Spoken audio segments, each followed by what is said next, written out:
Oi pessoal, bom dia! Estou eu aqui de novo com vocês para mais uma aula. Espero que vocês estejam se cuidando aí de casa. Eu estou me cuidando daqui para que a gente possa retornar às aulas o mais rápido possível.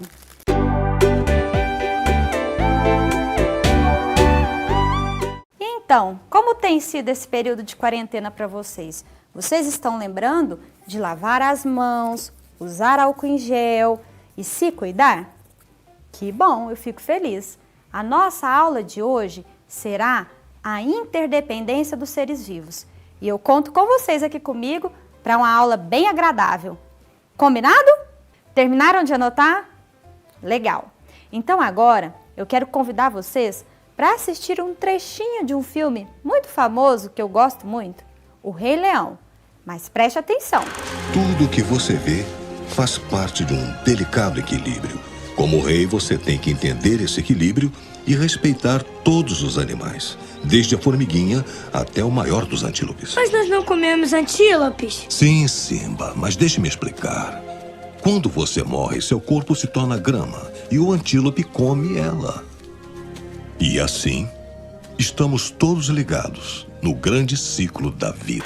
Nesse trecho, o Mufasa, pai do Simba, explica para ele sobre a importância do equilíbrio natural e sobre a interdependência dos seres vivos, como cada um depende do outro para a sua sobrevivência.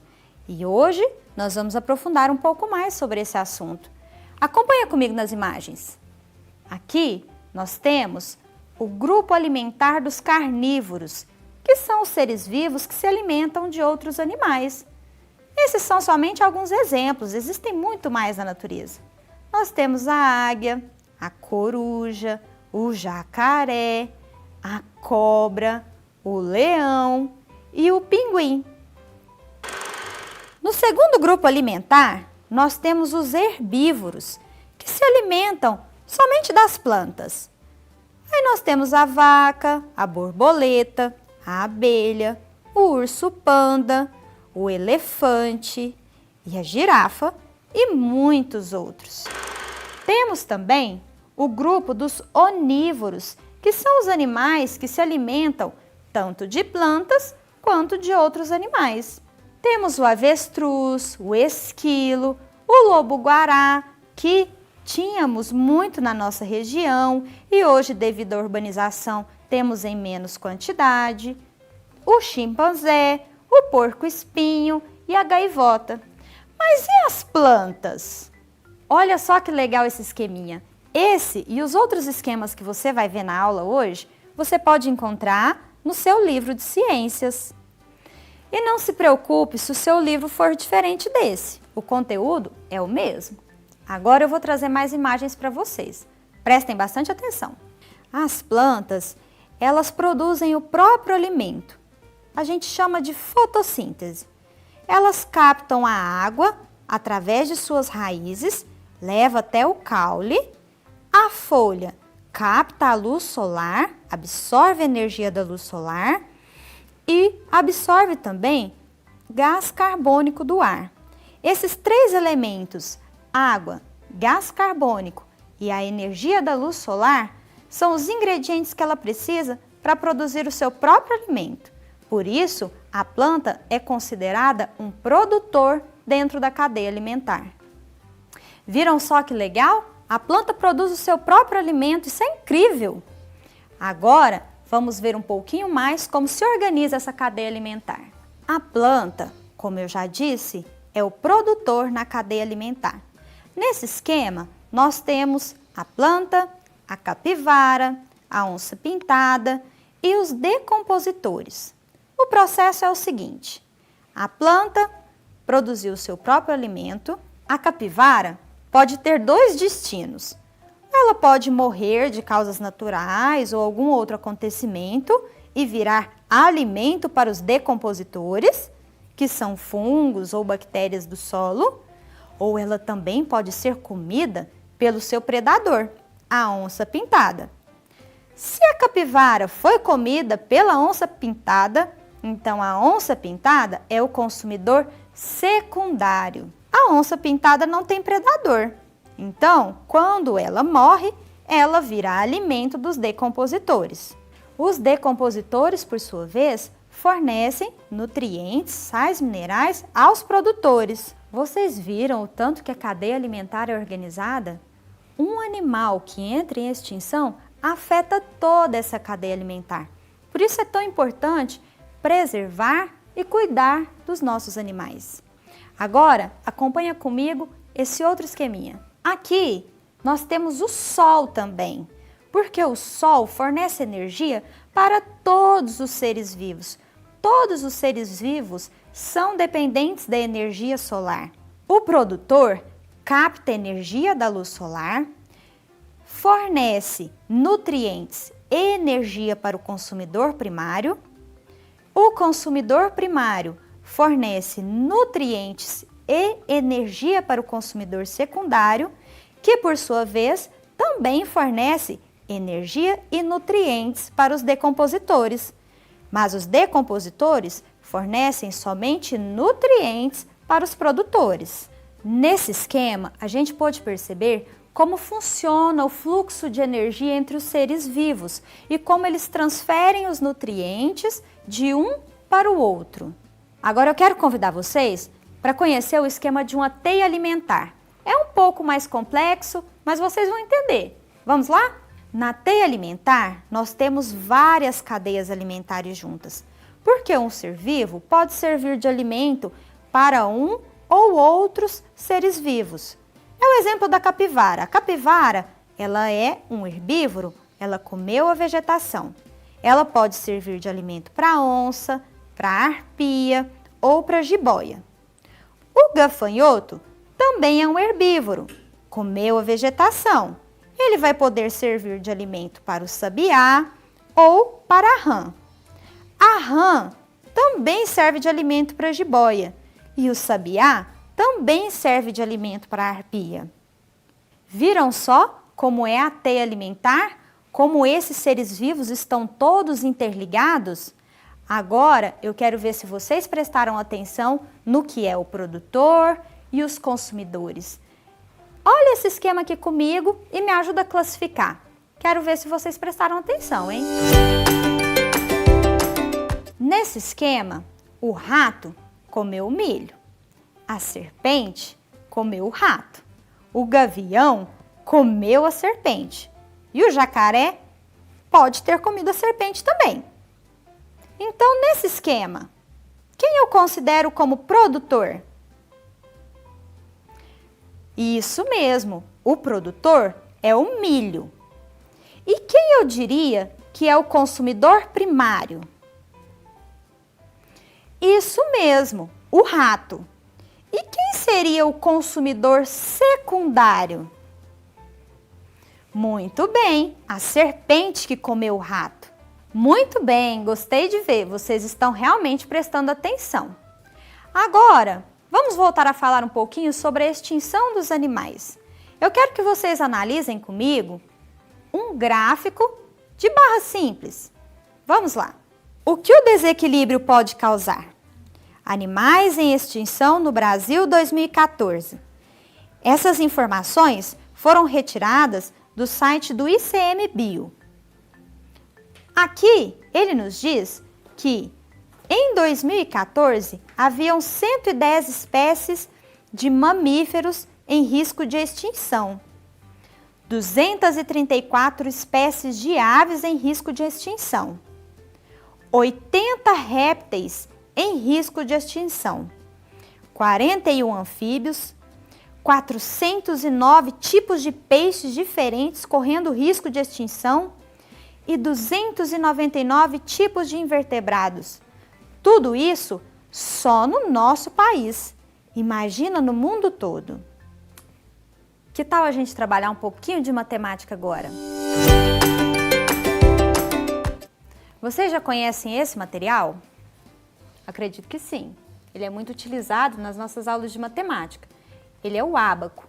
A gente utiliza para analisar os numerais. Temos também este outro material, o material dourado, que também nos auxilia muito na análise dos numerais. Nós vamos trabalhar com esses dois materiais hoje. Se na sua casa você não tem nenhum desses dois materiais, você pode construir. Eu fiz alguns, no papel mesmo, utilizando a malha quadriculada. Aqui eu tenho a placa das centenas, aqui eu tenho a barrinha das dezenas e os bloquinhos da unidade. Para ficar mais fácil, você pode utilizar a própria folha do caderno, que já tem as linhas horizontais prontas. Falta fazer somente a linha vertical. Você vai utilizar a sua régua.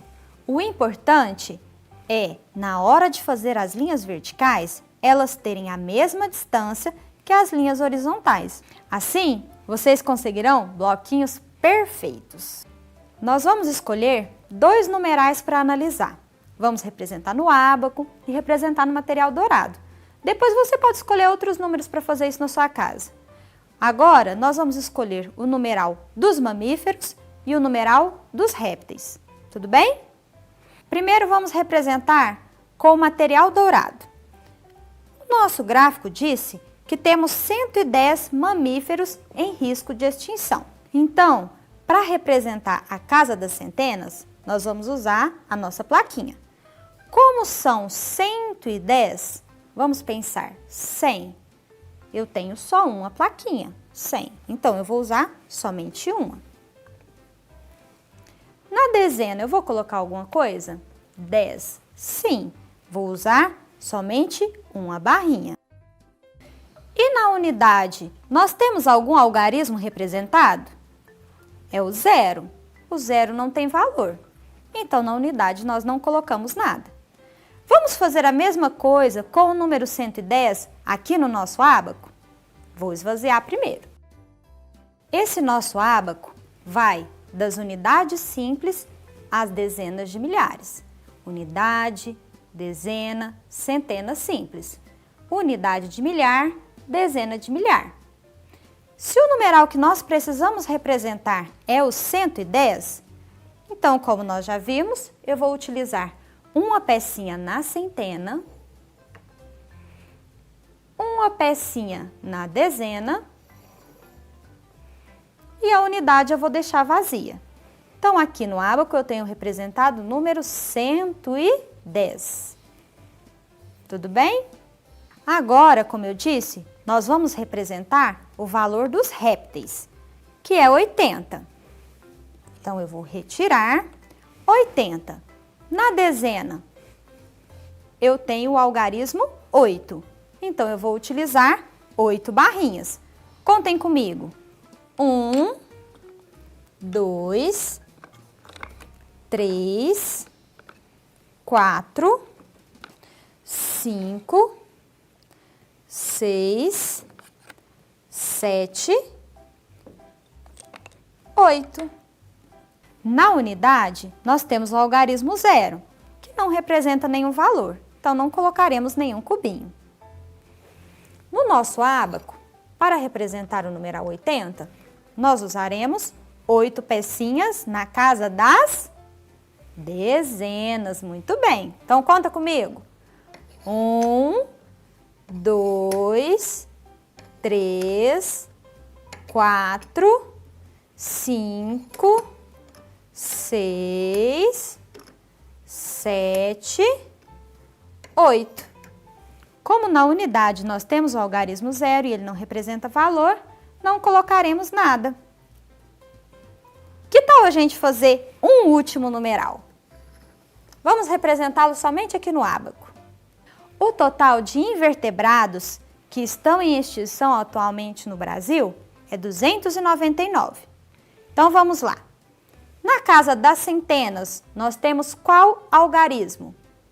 O algarismo 2. Então, 1, 2 pecinhas. E na casa das dezenas, o algarismo 9.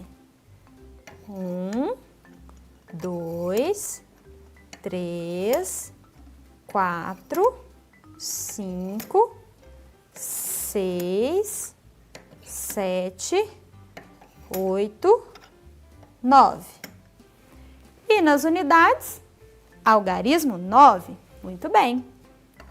1, 2, 3, 4, 5, 6, 7, 8, 9. Temos aqui representado o numeral 299. Agora vamos resolver alguns probleminhas juntos. Bom, nós sabemos a quantidade de animais que estão em extinção por espécie, mas eu quero saber o total deles. Quero saber o total de animais que estão em extinção. Qual operação vocês acham que a gente vai poder usar para resolver esse problema? Muito bem. Quem disse adição, acertou. Vou montar aqui, hein? Fica de olho para ver se eu não estou fazendo nada errado. 110 mamíferos, 234 aves, 80 répteis, 41 anfíbios, 409 peixes e 299 invertebrados. Na hora de armar essa operação, vocês precisam tomar bastante cuidado. Temos que colocar as unidades embaixo das unidades, as dezenas embaixo das dezenas e as centenas embaixo das centenas. A adição é a operação que nos permite fazer a continha com vários numerais juntos. Então vamos lá. Atento no cálculo mental, hein? 0 mais 4, 4. 4 mais 0, 4. 4 mais 1, 5. 5 mais 9, 14. 14 mais 9, 23. Eu posso escrever 23 aqui? Não, muito bem. Eu tenho que deixar o algarismo da unidade e agrupar a dezena. Agora, a gente pode somar a coluna das dezenas. 2 mais 1, 3. 3 mais 3, 6. 6 mais 8, 14. 14 mais 4, 18. 18 mais 0, 18. 18 mais 9, 27. De novo, não posso escrever 27 dentro da casa das dezenas. Eu deixo o algarismo 7 e agrupo o algarismo 2. Agora, nós vamos calcular a coluna das centenas. Vamos lá. 2 mais 1, 3. 3 mais 2, 5. 5 mais 4, 9. 9 mais 2, 11. Então, o total de animais que nós temos em extinção no Brasil, 1.173. Esse é o total de espécies de animais em extinção.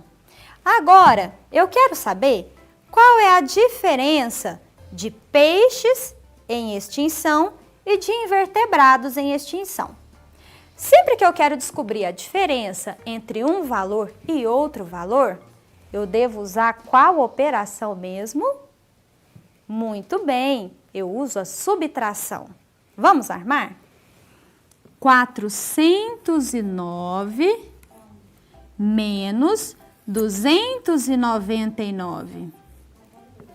Sempre que vocês forem fazer a operação de subtração, é importante tomar cuidado em colocar o valor maior em cima e o valor menor embaixo, ou sua subtração não será possível. Vamos lá? Também começo pela unidade essa operação. O valor que eu tenho em cima é o que eu tenho. O valor de baixo é o que eu preciso tirar. Eu chamo essa parte de minuendo e essa de subtraindo. Na unidade eu tenho 9. Preciso tirar 9. 9 menos 9 é igual a 0.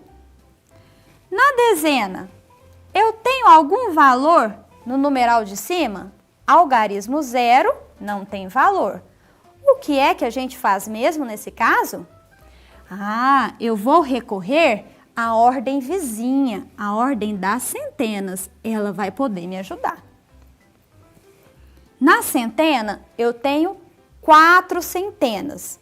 Então, 4, ela vai me emprestar uma centena. O que era 4 vai virar 3. Muito bem. Agora, uma centena, quando cai dentro da dezena, ela não vale só 1, ela vale 10. Então, agora a dezena tem 10. 10 menos 9 sobra 1. Muito bem. 3 menos 2 sobra 1. Então, a diferença de valores entre os peixes e os invertebrados é de 110. Também chegou esse valor aí em casa? Muito bem. Um desafio para você fazer aí. Escreva o numeral 110 e o numeral 1173 por extenso. Então, escreva esses valores, 110 e 1173 aí na sua casa. Depois pede para algum adulto corrigir para você, combinado? Que tal agora a gente partir para um jogo bem legal? Encontre o intruso.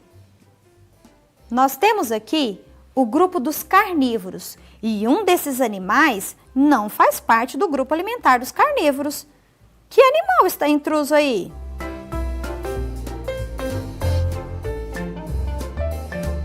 Muito bem, acertou quem marcou? A gaivota. A gaivota é um animal onívoro. Mais um desafio.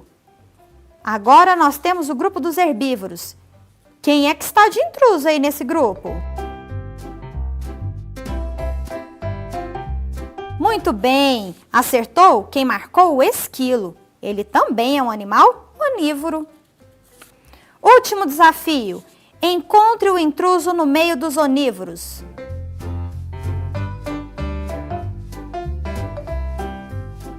É isso aí. Acertou quem marcou? O pinguim. O pinguim é um animal carnívoro. E aí, gostaram do jogo?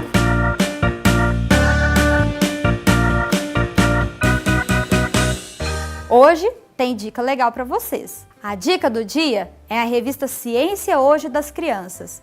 Nesse site, vocês vão encontrar muitas informações legais relativas às ciências, vão encontrar lendas indígenas, vão encontrar textos literários, muita coisa legal que vocês vão poder aprender e ensinar para os seus amigos. Então é isso, pessoal. Nossa aula está acabando e eu fico por aqui. Não se esqueçam de ensinar para os colegas, para os familiares, tudo que vocês aprenderam hoje. Tchau!